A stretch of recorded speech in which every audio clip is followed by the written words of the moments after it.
Hi, ഞാനിന്ന് ഏറ്റവും സന്തോഷമായിട്ടുള്ള ഒരു ദിവസത്തിലാണ്. എൻ്റെ ജീവിതത്തിലെ ഏറ്റവും സന്തോഷമായിട്ടുള്ള ഒരു ദിവസമാണ്.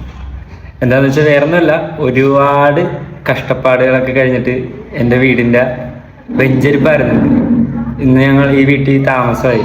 2 വർഷത്തെ എൻ്റെ കാത്തിരിപ്പാണ്.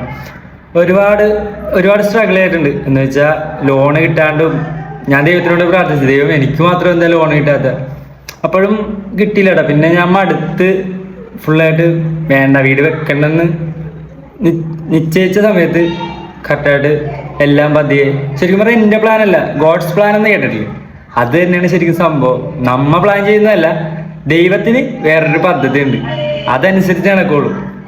ഞാൻ പ്രാർത്ഥന മുടക്കിയിട്ടില്ലായിരുന്നു, പ്രാർത്ഥനയൊക്കെ ഉണ്ടായിരുന്നു. അപ്പം എന്തായാലും നമ്മൾ ശരിക്കും ആത്മാർത്ഥതയോടെ ആഗ്രഹിച്ച എന്ത് കാര്യവും അത് ദൈവം നമുക്ക് നടത്തി തരും. അതിൻ്റെ ഏക ഉദാഹരണം ഞാൻ തന്നെയാണ്.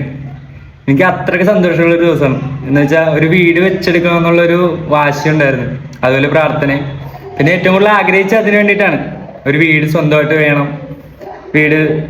വീടില്ലാണ്ട് അത്രയ്ക്ക് ബുദ്ധിമുട്ടായിരുന്നു. അപ്പം പെട്ടെന്ന് തന്നെ ദൈവം അതിനുള്ള ഒരു വഴി കാണിച്ചു തന്ന് ഞാൻ ആഗ്രഹിച്ചതും ദൈവത്തിൻ്റെ പ്ലാനും എല്ലാം കൂടി ചേർന്നിട്ട് ഒരു നല്ലൊരു വീട് എനിക്ക് സെറ്റായി. അപ്പോൾ അതിന് തന്നെ ദൈവത്തിനാണ് ഏറ്റവും കൂടുതൽ നന്ദി പറയേണ്ടത്.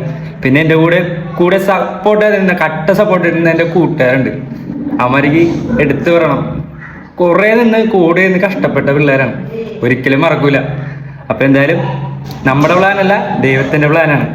നമ്മ ഒരിക്കലും ഒരു കാര്യം നടന്നില്ലെന്ന് വിചാരിച്ച് അത് വിട്ടുകളയരുത്, പോരാടുക.